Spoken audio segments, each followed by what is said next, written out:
কিন্তু আমরা দেখতে পাচ্ছি পতিত ফ্যাসিস্টরা, তাদের দেশি বিদেশি যারা পৃষ্ঠপোষক, তারা আজকে আমাদের অভ্যুত্থানের অর্জনকে ব্যর্থ করে দিতে চাইছে।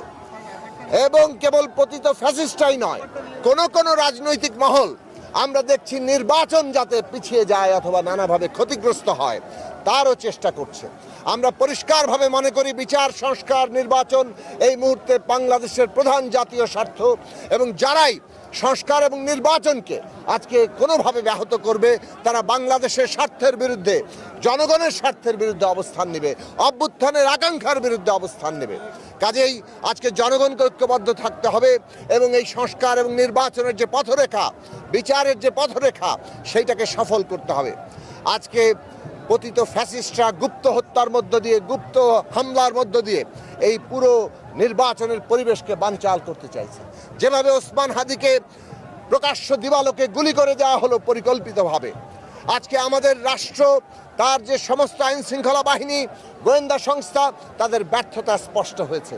আমরা পরিষ্কার করে বলতে চাই, রাষ্ট্রের দায়িত্ব নিয়ে যারা দায়িত্ব অবহেলা করছেন তাদেরকে চিহ্নিত করে অবিলম্বে তাদের বিরুদ্ধে ব্যবস্থা নিতে হবে এবং নির্বাচনের পরিবেশকে ক্ষতিগ্রস্ত করে এখন যে কোনো তৎপরতাকে আজকে কঠোরভাবে প্রতিরোধ করতে হবে এবং বাংলাদেশের নির্বাচনকে সফল করতে হবে।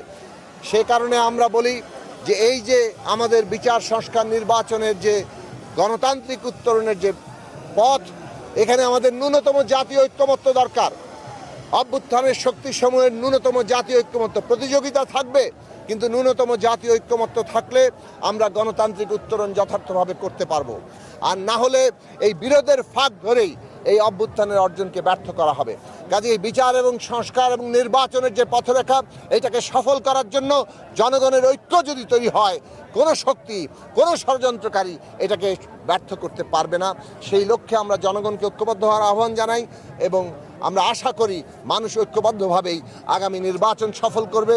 আগামী সংবিধান সংস্কার পরিষদে আমরা সংবিধান সংস্কার করব এবং তার বাস্তবায়ন করে বাংলাদেশের রাষ্ট্রের গণতান্ত্রিক রূপান্তর এবং নতুন রাজনৈতিক বন্দোবস্ত আমরা প্রতিষ্ঠা করব।